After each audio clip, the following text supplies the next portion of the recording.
Conte de fées en français. Pollyanna. Notre histoire commence dans un petit village d'une campagne pittoresque. Les habitants du village travaillaient dur pour subvenir aux besoins de leur famille, mais aucun d'entre eux ne semblait prêter attention au petit orphelinat et aux enfants qui s'y trouvaient. C'est ici que vivait notre jeune Pollyanna.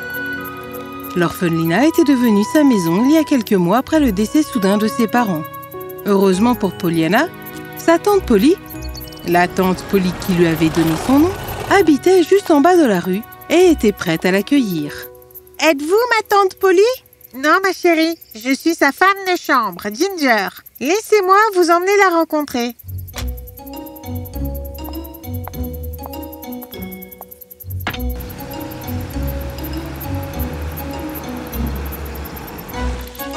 Alors que la voiture s'arrêtait devant sa nouvelle maison, Pollyanna fut étonnée de découvrir qu'il ne s'agissait pas du tout d'une maison, mais d'un manoir. Qui était donc cette tante Polly?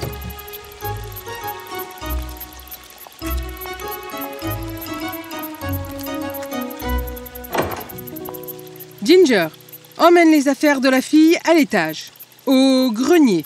Oui, madame. Êtes-vous ma tante Polly? Oui, fillette. Merci de m'accueillir. Oui, eh bien, il semble que je n'ai pas eu mon mot à dire sur le sujet. Maintenant, vite, suis donc Ginger dans ta chambre. Et ne te perds pas.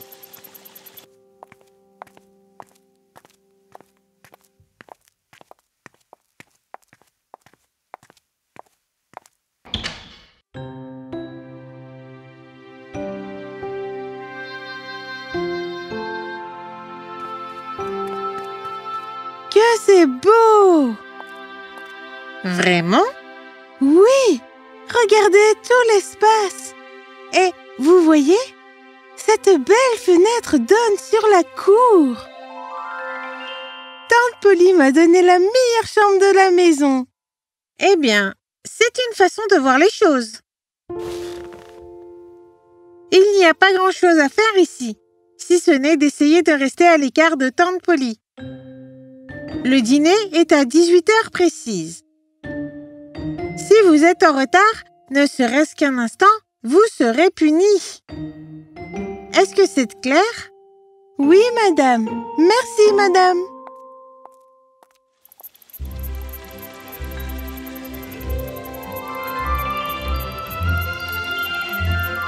Quelle belle maison j'ai! Maman, papa, vous adoreriez être ici. 18h02. Pollyanna, où êtes-vous? Pollyanna! Pollyanna!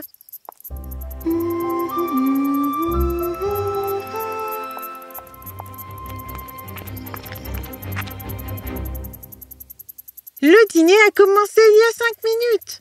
Vous allez vous attirer des ennuis lorsque tante Polly vous rejoindra. Désolée, j'ai perdu la notion du temps. Tout est tellement beau ici.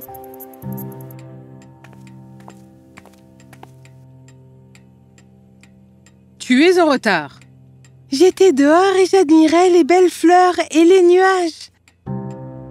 Avez-vous vu que c'était une journée parfaite à l'extérieur? Je n'en ai rien à faire. Nous avons des règles ici. Pollyanna ignora la négativité de tante Polly et s'assit pour savourer son repas. Alors que Pollyanna aimait chaque bouchée, tante Polly était trop en colère pour manger. Après le dîner, tante Polly décida de punir Pollyanna d'avoir été en retard. Elle l'emmena dans sa chambre mansardée et l'y enferma. « Reste ici jusqu'à demain matin.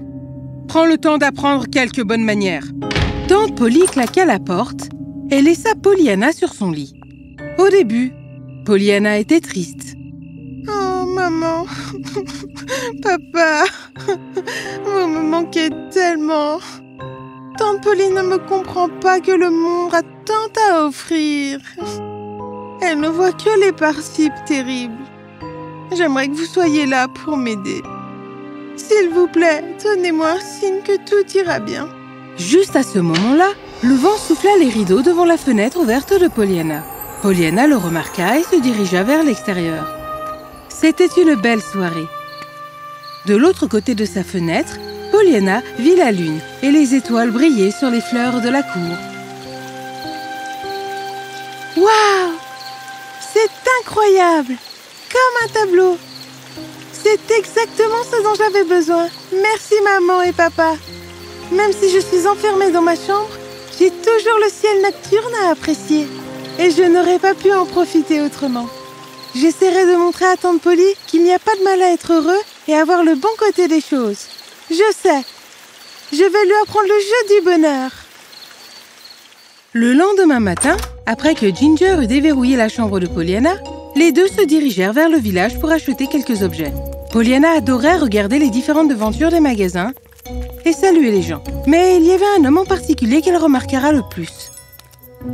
Il se tenait dans la rue, ne parlant à personne et se renfrognant. Pollyanna courut vers lui. « Je m'appelle Pollyanna. Comment vous appelez-vous » ? Richard. C'est un plaisir de vous rencontrer, Richard. N'est-ce pas aujourd'hui une belle journée pour faire du shopping ? Sûr. Qu'êtes-vous venu acheter ici ? Ne devrais-tu pas être avec ta mère ? Ma mère m'observe de là-haut. Oh, toutes mes condoléances. Il ne fallut pas longtemps avant que Ginger ne se rende compte que Pollyanna n'était plus près d'elle. « Pollyanna, laissez cet homme tranquille. Je suis désolée, monsieur. » À la prochaine fois, Richard. Pollyanna et Ginger continuèrent leurs achats. À l'extérieur d'un magasin de jouets, Pollyanna rencontra un jeune garçon nommé Sam. Il proposa à Pollyanna de jouer avec son ballon. Et les deux devinrent rapidement amis. Alors que Pollyanna et Ginger rentraient chez elles, Pollyanna trouva un petit chaton dans la rue. Il avait l'air triste et seul. Alors elle l'attrapa. Ce petit chaton a besoin d'un foyer, j'en suis sûre. Je ne pense pas que Tante Polly aimera ça, Pollyanna. Nous devons faire de belles choses pour ceux qui ont besoin d'aide. De retour à la maison, Pollyanna présenta Tante Polly au nouveau chaton. Elle s'appelle Daisy. Nous ne ramenons pas de chat errant dans cette maison. Dégoûtant. Mais elle est toute seule et elle a besoin de nourriture. Je la garderai dans le grenier où elle pourra regarder les oiseaux par la fenêtre et se prélasser au soleil. Vous ne saurez même pas qu'elle est là.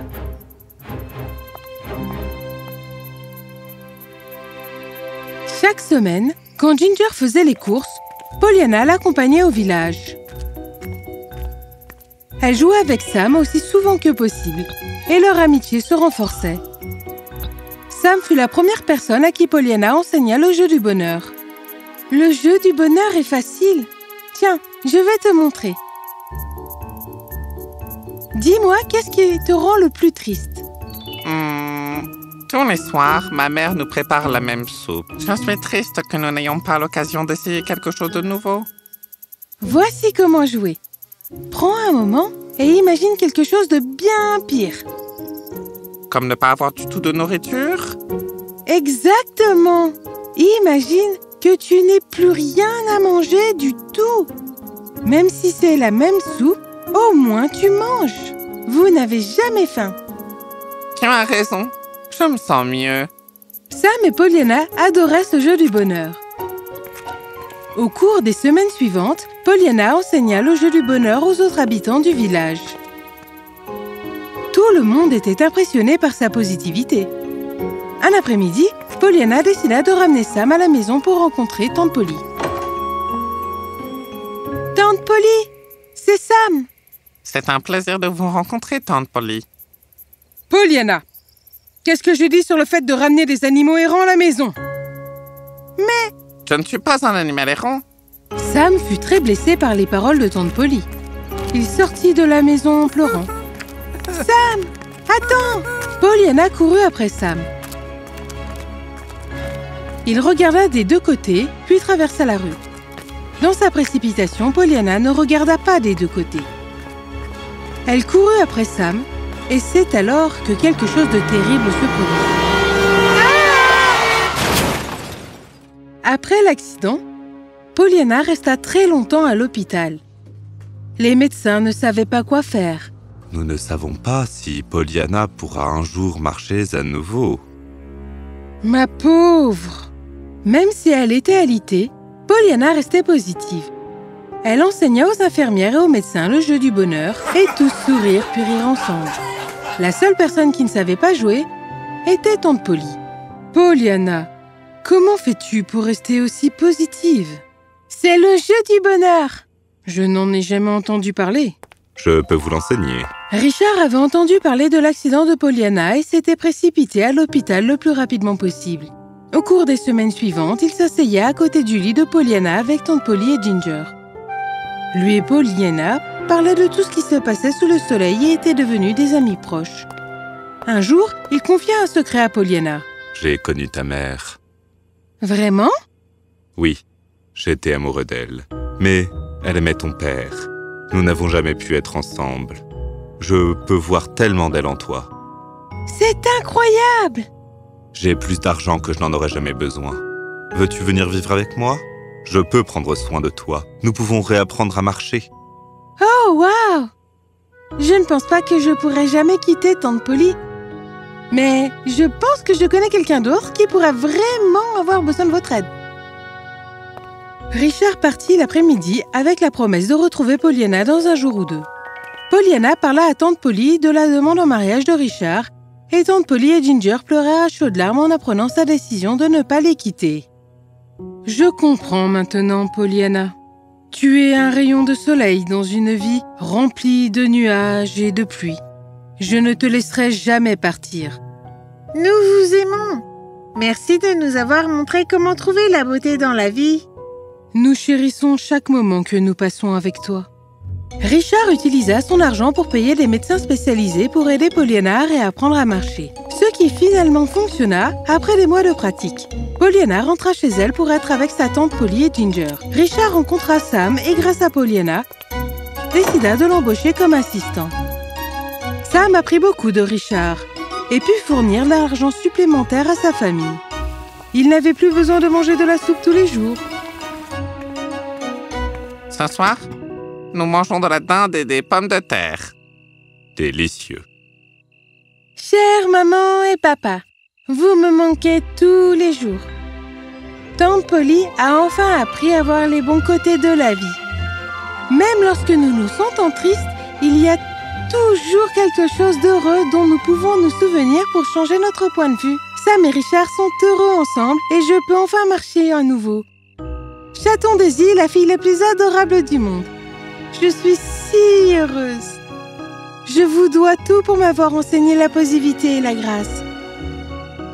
Si je n'avais pas perdu ma capacité à marcher, je n'aurais jamais compris à quel point c'est une bénédiction de pouvoir se déplacer par soi-même. Avec un amour sincère, votre fille, Pollyanna.